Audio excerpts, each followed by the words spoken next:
नमस्कार, स्वागत है आप सभी का हमारे इस विशेष कार्यक्रम डॉक्टर स्पीक्स बातें कोरोना की में। मैं हूं अनुप्रिया। मानव व्यवहार या कहें कि मानव की जिंदगी 3 मुख्य स्रोतों से निर्मित होती है इच्छा, भावना और ज्ञान। आज हम आपको ज्ञान के बारे में एक छोटी लेकिन बड़ी ही महत्वपूर्ण बात बताने जा रहे हैं।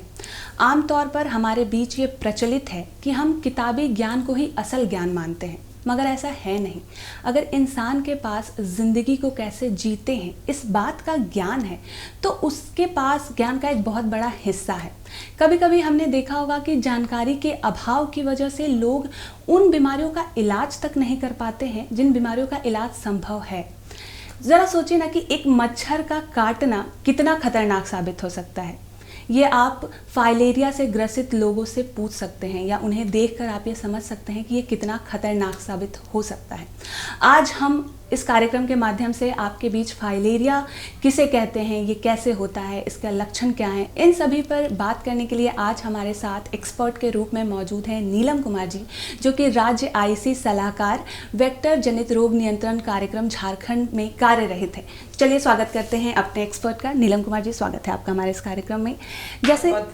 जैसे मैंने कहा कि लोगों के बीच ना जानकारी नहीं है या कहिए कि अधूरी जानकारी है, जिसकी वजह से ना बहुत बड़ी बड़ी बीमारियां हैं जिनका इलाज संभव है लेकिन लोग कर नहीं पाते हैं, डॉक्टर के पास समय से नहीं पहुंच पाते हैं।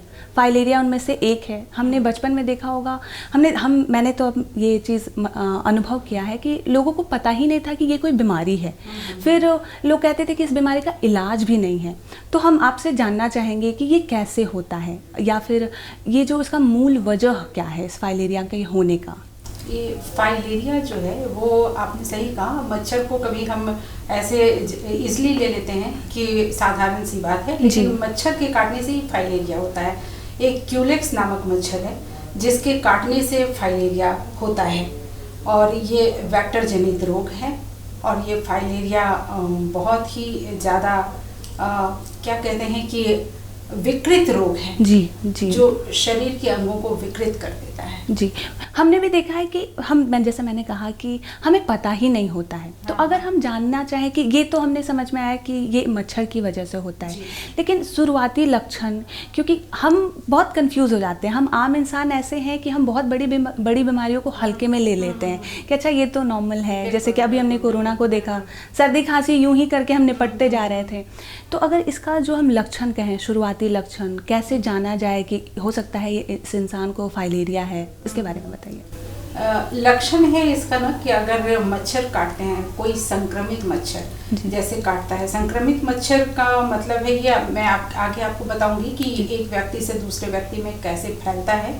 तो संक्रमित मच्छर के काटने के बाद जो फाइलेरिया के लक्षण उभर के आते हैं, ऐसा नहीं कि मच्छर के काटने के तुरंत बाद, हो सकता है ये मच्छर बचपन में काटा हो और कई बार संक्रमित मच्छरों के काटने के बाद इसके लक्षण उभर कर आते हैं। कई सालों के बाद, वर्षों बाद ये मच्छर लक्षण दिखाई देते हैं, जब शरीर के अंगों में लालिमा आने लगती है, खुजली जैसी होने लगती है, अंग थोड़ा फूलने लगते हैं और रह कर बुखार आने लगता है। रात में भी बुखार ज़्यादा आने लगता है और जो अंग फूल रहे हैं उनमें दर्द होने लगता है। तो ये शुरुआती लक्षण है। और धीरे धीरे अगर उस समय उसको लापरवाही में छोड़ दिया जाए या उसको इग्नोर किया जाए तो फिर लास्ट में क्या होता है कि ये अंग धीरे धीरे ज़्यादा फूलने लगते हैं, अंगों में विकृति आने लगती है और फिर वो धीरे धीरे व्यक्ति को अपाहिज भी कर सकते हैं, जैसे कि मतलब दिव्यांगता वाली स्थिति आ जाती है। तो ये अंग इस तरह से प्रभावित हो जाते हैं और ये लक्षण है। अगर लक्षण दिखाई दे तो तुरंत उसके लिए केयर करना चाहिए। मैं जब फाइलेरिया के बारे में पढ़ रही थी तो मैंने पढ़ा कि इसके लिए एक सेंटेंस यूज़ किया गया था कि ये एक इंसान को मृत शरीर दे देता है, मृत शरीर के बराबर एक इंसान हो जाता है।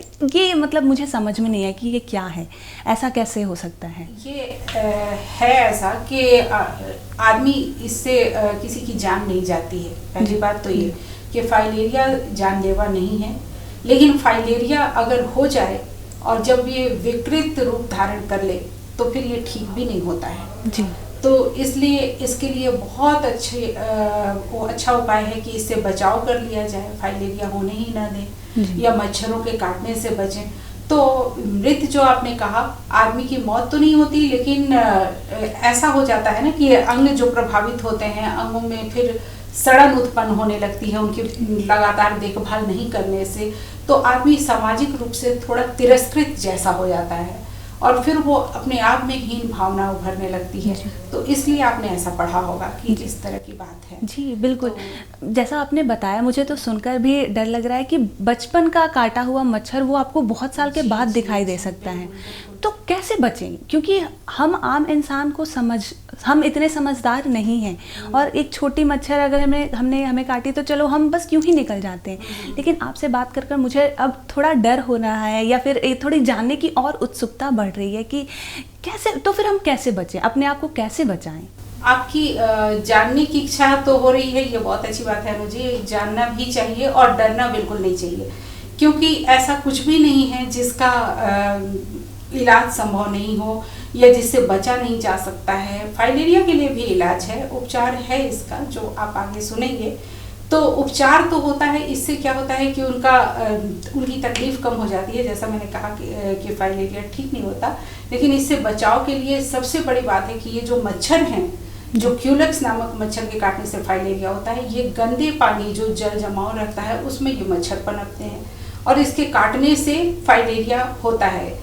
अगर ये मच्छर है किसी फाइलेरिया प्रभावित व्यक्ति को काटते हैं तो उनके खून में जो माइक्रोफाइलेरिया होते हैं प्रभावित व्यक्ति के खून में, वो मच्छर के शरीर में चले जाते हैं और कुछ दिनों में ये डेवलप होते हैं मच्छर के शरीर में, और तब ये मच्छर सक्षम हो जाता है दूसरों को फाइलेरिया पहुंचाने में। और जब यही संक्रमित मच्छर दूसरे स्वस्थ व्यक्ति को काटते हैं तो स्वस्थ व्यक्ति के खून में भी वो माइक्रोफाइलेरिया चले जाते हैं और फिर ये माइक्रोफाइलेरिया स्वस्थ व्यक्ति के शरीर में धीरे धीरे डेवलप होने लगते हैं और ये विकसित होते होते कई वर्ष लग जाते हैं।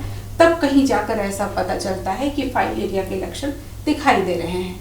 तो हमें इनसे बचाव के लिए करना चाहिए ये उपाय कि कहीं भी जल जमाव न होने दें, गंदे पानी न जमने दें। और दूसरी बात कि अभी फाइलेरिया से बचाव के लिए सरकार की योजना है कि हम लोग मास ड्रग एडमिनिस्ट्रेशन चलाते हैं, जिसको शॉर्ट टर्म में हम लोग MDA बोलते हैं। इसमें होता ये है कि जो प्रभावित जिले हैं जहाँ लक्षित जन समुदाय को टारगेट किया जाता है, वो लक्षित जन समुदाय हैं कि जो 2 वर्ष से कम उम्र के बच्चे हैं और फिर गंभीर रूप से बीमार व्यक्ति हैं, गर्भवती महिलाएं हैं। इनको छोड़कर बाकी जो लोग हैं उन्हें लक्षित किया जाता है और उन्हें फाइलेरिया रोधी दवा खिलाई जाती है। और एक मास में बहुत बड़े जन समुदाय को एक ही साथ 1 सप्ताह के अंदर में, जब हम लोग मास ड्रग एडमिनिस्ट्रेशन चलाते हैं लगभग 1 सप्ताह तक, उस दौरान ये दवा खिलाई जाती है ताकि उन्हें फाइलेरिया से बचाया जा सके।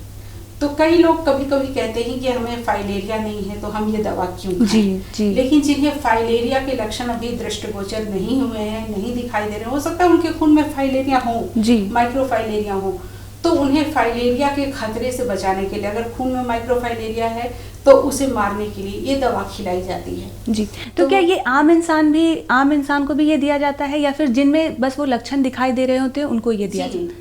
ये आम इंसान को ही दिया जाता है जिसमें लक्षण दिखाई नहीं दे रहे हैं जी। और लेकिन हो सकता है कि उनके खून में हो ये माइक्रोफाइलेरिया। तो जैसा हमने कहा कि बहुत सालों के बाद लक्षण दिखाई देते हैं, तो अगर ये 5 सालों तक अगर लगातार दवा खा ले, दवा की एक खुराक खा ले, तो फिर उन्हें फाइलेरिया होने का खतरा टल जाता है जी। तो ये दवा हम उन्हें ही खिलाते हैं जिनको फाइलेरिया के लक्षण दिखाई नहीं दे रहे हैं या फाइलेरिया नहीं है, उनको ये दवा MDA के दौरान खिलाई जाती है।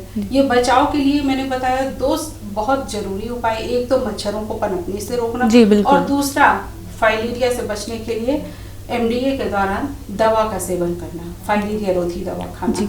अभी जैसा कि हम जिस तरीके का माहौल पूरे देश में है, कोरोना महामारी, तो ऐसे में क्या होता है कि लोग बहुत बार, एक होता है कि अगर छोटा कुछ लक्षण दिख भी रहा है लेकिन फिर भी वो अस्पताल की तरफ नहीं बढ़ पा रहे हैं, किसी डॉक्टर से कंसल्ट नहीं कर पा रहे हैं, तो क्या कोई घरेलू नुस्खे भी हैं इन सब चीज़ों के लिए? क्या कोई घरेलू उपाय लोग कर सकते हैं ताकि बचें, या अगर हो गया है या शुरुआती लक्षण दिख रहे हैं, ऐसा कुछ है तो हमारे दर्शकों को ज़रूर बताइए।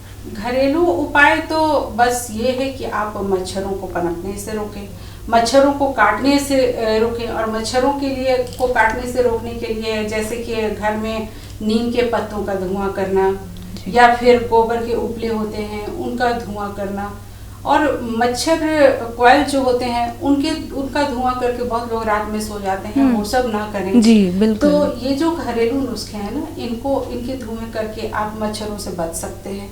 जब भी सोएं मच्छरदानी के अंदर सोएं, इससे भी मच्छरों से बचाव हो सकता है। तो पहली ज़रूरत तो ये है कि मच्छरों से ही अपना बचाव करना है जी। तो सबसे ज़्यादा ज़रूरी साफ़ सफाई पर हमें ज़्यादा ध्यान देना है। साफ़ सफाई घर के आसपास जरूर रखना है कि घर के आसपास पानी जमा ना होने दें, पानी में ही मच्छर पनपते हैं, और पानी अगर जमा है तो धीरे धीरे वो पानी गंदा होता रहेगा, फिर उसमें मच्छर पनपेंगे, तो ये नहीं होने देना है। अगर कहीं बहुत जल जमाव है तो उसमें थोड़ा केरोसिन डाल दें या जला हुआ मोबिल डाल दें, ताकि वो पानी के ऊपर फैल जाएं और फिर उसमें मच्छर न पनप सकें। जी, अगर फाइलेरिया का हम बात करें कि हमारे शरीर को या शरीर के किस अंग को वो ज़्यादा प्रभावित करता है, या पहले कौन सा अंग को वो प्रभावित करता है और शुरुआती अपने लक्षण को दिखाता है, कौन से शरीर के अंग को वो करता है? ये फाइलेरिया के लिए तो जैसे हम लोग हाथी पाँव के नाम से जानते हैं इसे, कि पैर पूरे हाथी की तरह मोटे हो जाते हैं, मोटे हो जाते हैं पैर। और फिर दूसरा है प्रभावित अंग कि हमारा हाथ भी प्रभावित हो सकता है, और महिलाओं में स्तन में भी ये फाइलेरिया का असर देखा जाता है, पुरुषों में हाइड्रोसिल हो जाता है। तो ये सारे अंग हैं जो प्रभावित होते हैं, और अंग अगर प्रभावित हो गए हैं तो नियमित रूप से उनकी देखभाल करनी चाहिए। नियमित रूप से उनकी साफ सफाई साबुन से और पानी से करें, कुछ मुलायम कपड़ों से उसको थपथपा कर पोंछें, और हमेशा पैर अगर हाथी पाँव है तो उसको ऊपर रखकर ही बैठें। अच्छा। पैरों को कभी लटका के नहीं बैठें, इससे तकलीफ और बढ़ेगी। तो पैरों को हमेशा ऊपर करके बैठें और कुछ व्यायाम करें, जैसे पैरों की उंगलियों पर थोड़ी देर खड़े हों, फिर पैरों को नीचे रखें, ऐसा करके। और कोई अगर हृदय रोग से पीड़ित हैं या कोई और रोग है तो डॉक्टर की सलाह पर ही वो व्यायाम कर सकते हैं। जैसा कि आप सभी ने सुना, अभी हमारे साथ एक्सपर्ट नीलम कुमार जी थी, जिन्होंने हमें समझाया कि हमें ज़्यादा कुछ करने की ज़रूरत नहीं है, बस अपने घर को साफ़ सुथरा रखना है, अपने आसपास को साफ़ सुथरा रखना है। और ये ज़रूरी भी है। इंसान को सोशल एनिमल बोला जाता है, और ये सोशल एनिमल इसीलिए बोला जाता है क्योंकि हम एक सामाजिक, एक होता है ना, लाइफस्टाइल होती है हमारी, हम साफ़ सुथरा रहते हैं, अपने समाज को साफ़ सुथरा रखते हैं और उसी नज़रिए से देखते भी हैं। हालांकि ये विषय बहुत बड़ा है हमारे। अब हम जानेंगे कि सरकार इन पर क्या क्या कर रही है, लोगों को कैसे जागरूक कर रही है, और इन सब बातों पर बात करने के लिए हमारे साथ डॉक्टर सज्ञा सिंह जी हैं, जो कि राज्य सलाहकार कीट विज्ञान वेक्टर जनित रोग नियंत्रण कार्यक्रम झारखंड में ही कार्यरत है। तो स्वागत करते हैं आपका डॉक्टर सज्ञा जी। जैसा कि मैंने कहा कि अब हम ये जानेंगे कि सरकार क्या कुछ कर रही है, क्योंकि हम, जैसे कि मैंने कार्यक्रम की शुरुआत की थी और कहा था कि जानकारी नहीं है, तो ऐसे में हमारे सरकार की भी कंधों पर ये बहुत बड़ी जिम्मेदारी है कि वो अपने राज्य के लोगों को जागरूक कर सकें। जितना ज़्यादा से ज़्यादा लोग जागरूक होंगे उतनी जल्दी ये बीमारी हमारे धरातल से ख़त्म हो जाएगी। तो सरकार के क्या कुछ नियम हैं, क्या कुछ कर रही है सरकार हमारे लोगों के लिए? फाइलेरिया उन्मूलन कार्यक्रम के तहत जी 2 रणनीति अपनाई जाती है। जी। पहली रणनीति यह है कि जितने लोग हैं यहाँ पर, जितने भी झारखंड वासी हैं, ये सभी प्रभावित ना हों जी, और प्रभावित नहीं होने के लिए कार्यक्रम चलाया जाता है जिसको हम मास ड्रग एडमिनिस्ट्रेशन कहते हैं जी, जिसके अंतर्गत सभी लक्षित आबादी को फाइलेरिया रोधी दवा, जिसमें 2 दवाएं आती हैं, एक DEC और एक अल्बेंडाजोल नामक दवा होती है। इस 2 दवाओं का सेवन सभी लक्षित आबादी को कराया जाता है।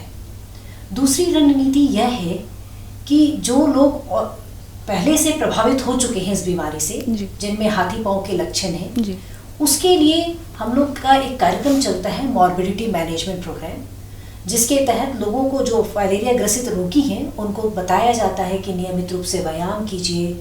उनको बताया जाता है कि सोते समय पैर को उठाकर सोइए, एलिवेशन पे रखिए, और उनको दवा की कोर्स कराई जाती है, जिसके अंतर्गत 12 दिन की दवा होती है। DEC नामक दवा की 12 दिन की खुराक खिलाई जाती है, और क्लिनिशियंस तय करते हैं कि कितना उसकी बीमारी में कितनी गंभीरता है, उस हिसाब से कितने दिन तक दवा चलेगी और साथ में और कोई दवा एंटीबायोटिक चल सकती है या नहीं चल सकती है। तो और इसके अलावा पुरुषों में हाइड्रोसेल होता है, उसके लिए सरकार के द्वारा बिल्कुल ही मुफ्त उसकी सर्जरी होती है और ये सर्जरी सभी सरकारी स्वास्थ्य केंद्र में, डिस्ट्रिक्ट सदर अस्पताल में इसकी सुविधा उपलब्ध है जी। तो मुख्यतः 2 रणनीति, जिनको हो गई है बीमारी उसके लिए मॉर्बिडिटी मैनेजमेंट प्रोग्राम और जिनको नहीं हो उसके लिए MDA प्रोग्राम। जी, आपने MDA प्रोग्राम की चर्चा की, तो अगर हम इस प्रोग्राम के लक्ष्य को जानना चाहें तो आप लोग किस लक्ष्य को लेकर चल रहे हैं? फाइलेरिया उन्मूलन राज्य से, हमारा लक्ष्य है कि फाइलेरिया उन्मूलन राज्य से 2030 तक हो जाए जी। और उसके लिए राज्य सरकार हर सफल प्रयास कर रही है और वर्तमान में राज्य के 23 जिले, 24 में से 23 जिले पाकुड़ को छोड़कर सभी प्रभावित हैं जी। तो ऐसी स्थिति में चरणबद्ध तरीके से MDA कार्यक्रम का संचालन किया जा रहा है। प्रथम चरण MDA हमारा दिनांक 7 मार्च से 12 मार्च तक 6 जिलों में निर्धारित किया गया है। इन 6 जिलों में बोकारो, धनबाद, रामगढ़, साहिबगंज, गुमला एवं देवघर जिले हैं और फिर बाकी प्रभावित जिलों में अगस्त माह में इस कार्यक्रम को मनाया जाएगा। तो इस तरीके से चरणबद्ध तरीके से हम इस कार्यक्रम को लेकर चल रहे हैं। जी, जैसा कि आपका ये जो ड्यूटी कहेंगे हम, जैसे कि आप गांव से गांव, शहर से शहर मूव करती हैं, लोगों को जागरूक करती हैं, तो अगर हम आपका व्यक्तिगत अनुभव जानना चाहें कि किस तरीके का अनुभव अभी तक आपको मिला है, किस तरीके के मरीज़ आपको मिले हैं, देखकर कैसा लगता है।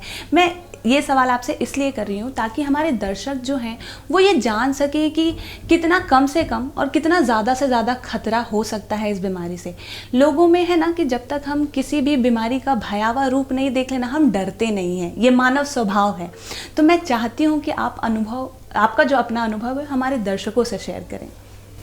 ऐसा है कि अनुप्रिया जी, ये बीमारी जो है second largest cause of disability in this world, इसको हम कहते हैं। डिसेबिलिटी इस कदर हो सकती है अगर व्यक्ति का सही समय में व्यक्ति का इलाज नहीं हो या शुरुआती दौर पे हल्के से मामूली से लक्षण आते हैं, बुखार आता है, पैर सूज जाते हैं और व्यक्ति अगर उसकी अनदेखी कर देता है तो धीरे धीरे यह विकराल रूप ले लेता है। व्यक्ति का पैर इस कदर फूल जाता है, उसमें बहुत तरह के इन्फेक्शन, सेकेंडरी इन्फेक्शन हो जाते हैं, उसको रुक रुक कर बुखार आएगा और वो पैरों में जहाँ प्रभावित अंग है उसमें लालिमा आती है, उसमें हल्की सी ठेस लगने से वो गंभीर रूप धारण कर लेता है और धीरे धीरे वो जो अंग है पूरी तरह से डिसेबल हो जाता है और ये जो है उसमें से गंदी बदबू आती है, व्यक्ति उपेक्षा की ज़िंदगी जीता है, घर वाले भी उसे अपनाने से ना करते हैं। ऐसे हमने कितने लोगों को गाँव में देखा है जो व्यक्ति बिल्कुल उदासीन जीवन, क्योंकि इससे मृत्यु नहीं हो रही है पर इसका जो कष्ट है उस कष्ट के साथ व्यक्ति को पूरी ज़िंदगी चलना पड़ता है, जो बड़ा दुखद है। जी जी। तो इससे बचने का बड़ा अच्छा और बड़ा बढ़िया उपाय है, रणनीति जो है कार्यक्रम की, कि मास ड्रग एडमिनिस्ट्रेशन के तहत सभी लक्षित आबादी, लक्षित अगर मैं कह रही हूँ तो इसका मतलब यह है कि हर व्यक्ति को इस दवा का सेवन करना है, जिसमें कुछ कैटेगरी को हटा दिया गया है। जैसे 2 वर्ष के कम उम्र के बच्चे जिसको DEC की दवा नहीं दी जाएगी और उसके बाद गर्भवती माताओं को यह दवा नहीं दी जानी है और गंभीर रूप से ग्रसित व्यक्ति जिसकी किडनी की कुछ बीमारियां चल रही है, कैंसर से पीड़ित है, जो व्यक्ति गंभीर रूप से बीमार है, उन व्यक्तियों को नहीं दिया जाना है। अन्यथा सभी लोगों को यह दवा का सेवन करना अनिवार्य है जी। और तभी हम उन्मूलन को झारखंड उन्मूलन को प्राप्त कर सकेगा जी। अच्छा, ये जो दवा हम जब नीलम जी से बात कर रहे थे तो उन्होंने बताया कि जब ये बीमारी अपनी विकृत रूप पे आ जाती है तब शायद इसका इलाज थोड़ा मुश्किल हो जाता है। तो एक होता है ना कि ये एक स्ट्रीम पॉइंट है, इसके बाद इसका इलाज संभव नहीं है, तो क्या ऐसा है या फिर कब तक हम इसे ठीक कर सकते हैं? मेरा सवाल यही है कि हम कब तक इसे ठीक कर सकते हैं? इसको ठीक करने के लिए जब एक बार विकराल रूप ले लेता है तो वो व्यक्ति को, उसके साथ ही उस व्यक्ति को जाना पड़ेगा इस दुनिया से, फिर पीछे आने की कोई दशा नहीं है और दिशा नहीं है। यह बीमारी मुख्यतः बचपन में मच्छर ने काट लिया, 10 से 12 साल के बाद जो डिजीज मैनिफेस्टेशन हम कहते हैं, मैं प्रभावित हूँ पर मुझे तो 10 साल तक पता ही नहीं था कि मैं प्रभावित हूँ, और जब मुझे पता चलता है तब तक तो मेरा लिम्फेटिक सिस्टम खराब हो चुका होता है। बिल्कुल बिल्कुल। तो शुरुआती दौर पे अगर हमें फर्स्ट एक्यूट अटैक आता है, पहली बार में पैरों में सूजन आती है और वो व्यक्ति को तुरंत नज़दीकी सरकारी स्वास्थ्य केंद्र में, जहाँ पर बिल्कुल ही मुफ्त में इसका उपचार और उसकी जांच की व्यवस्था है, सभी सरकारी केंद्र में, सभी डिस्ट्रिक्ट सदर हॉस्पिटल में, सब जगह इसकी मुफ्त की जांच की सुविधा उपलब्ध है, मुफ्त उपचार की सुविधा उपलब्ध है। अगर व्यक्ति तुरंत वहां जाकर अपने परेशानियों के बारे में बताएगा तो हम उस बीमारी को उसी स्टेज पर रोक सकते हैं, उससे विकराल रूप नहीं लेगा और वो डिसेबिलिटी से बच जाएगा। यह फायदा हो सकता है। जी, जैसे मैंने कहा कि फाइलेरिया के बारे में जब मैं पढ़ रही थी तो मैंने देखा कि कुछ इसके जो टेस्ट होते हैं, क्या किसी अलग तरह का फाइलेरिया को जांच करने का कोई टेस्ट होता है या फिर ये आम टेस्ट की तरह ही होता है? देखिए, इसका सबसे बढ़िया तरीका है, आपके खून में फाइलेरिया के कृमि मौजूद है या नहीं है, इसके लिए टेस्ट होता है। रात में रक्तपट संग्रह किया जाता है। ये क्या है? रात में व्यक्ति इत्मीनान से जब सोता रहता है और फाइलेरिया की कृमि उसके शरीर में घूम रहे हैं, ऐसे समय में मच्छर अगर काटता है उस संक्रमित व्यक्ति को, तो वह कृमि जो है उसके शरीर में चली जाती है और वो कृमि, अब वह मच्छर संक्रमित हो गया, अब वह दूसरे व्यक्ति को काटेगा तो वह कृमि उस दूसरे स्वस्थ व्यक्ति के शरीर में चली जाएगी। तो भगवान ने इस तरह से रचना की है कि हर स्पीशीज जो है अपना लाइफ इस तरह से कंटिन्यू करता है। बिल्कुल बिल्कुल। मतलब मुझे जानकर अच्छा भी लग रहा है और थोड़ा हैरानी भी हो रहा है कि कितनी अद्भुत बात है ये। देखिए कि ठीक है, हम मानते हैं कि फाइलेरिया बहुत बुरी बीमारी है, इसे हम खतरनाक बीमारी कहेंगे, लेकिन ये जो इसका संक्रमण का जो प्रक्रिया है ये बड़ा ही अजीब है। कहीं आपने बहुत सही कहा कि ये जो भगवान की रचना है बड़ी ही अद्भुत है। अच्छा, अगर हम बात को आगे बढ़ाएं और हम ये जाने कि क्या इसका जो दवा आपने बताया कि DEC जो दवा है, तो क्या ये खाने से कोई और शरीर हमारा प्रभावित हो सकता है या शरीर में किसी और तरह का प्रभाव हो सकता है? क्या इससे डरने की ज़रूरत है? क्योंकि लोग हमारे बहुत डर जाते हैं, किसी भी नई चीज़ को ट्राई करने से लोग बहुत डरते हैं, तो उनके डर को आप कैसे ख़त्म करेंगे? देखिए, सबसे ज़रूरी बात मैं आपको बता दूं कि अगर मैं झारखंड राज्य में, क्योंकि हम काफ़ी दिनों से इस कार्यक्रम में कार्य कर रहे हैं, बहुत दिनों से सरकार जो है विभिन्न तरीक़ों से इस काम में लगी हुई है, तो मैं आपको बताऊं कि झारखंड राज्य की बात की जाए तो 100 में से कम 5 व्यक्ति जो ऐसा हमें ज़रूर मिल जाएगा जो संक्रमण लेकर घूम रहा है, जिसके अंदर में फाइलेरिया के कृमि मौजूद है। तो अगर जब दवा खाएंगे ऐसे व्यक्ति, तो उनमें उल्टी या उल्टी जैसे लगना, नौजिया जिसे हम कहते हैं, या फिर सर दर्द, बदन दर्द, इस तरह के लक्षण परिलक्षित हो सकते हैं, पर उससे घबराने की बिल्कुल भी ज़रूरत नहीं है। यह दवा विभिन्न तरह के ट्रायल से होकर आती है और बहुत सही दवा सरकार दे रही है और इसकी कई बार जांच हो चुकी होती है इस दवा की, तो बिल्कुल भी कम्युनिटी को डरने की ज़रूरत नहीं है। ये जो मामूली लक्षण हैं वो तुरंत ठीक भी हो जाएंगे और ये लक्षण किनमें परिलक्षित होंगे? जिनमें पहले से कृमि मौजूद हों और उस व्यक्ति को पता नहीं है कि मेरे अंदर कृमि है। तो ऐसे में क्या होता है, दवा सेवन करने के पश्चात वो कृमि जो है उसकी मृत्यु होती है, जिसके कारण उसे उल्टी या उल्टी जैसा लगता है, सर में दर्द होता है और वो तुरंत 1-2 दिन में लक्षण ठीक भी हो जाते हैं। जी, बहुत बहुत धन्यवाद आपका हमारे इस कार्यक्रम में आने के लिए, हमारे दर्शकों के साथ और हमारे साथ इतनी महत्वपूर्ण जानकारी को साझा करने के लिए। धन्यवाद। आज के इस कार्यक्रम में बस इतना ही। मुझे भी दीजिए इजाज़त। नमस्कार।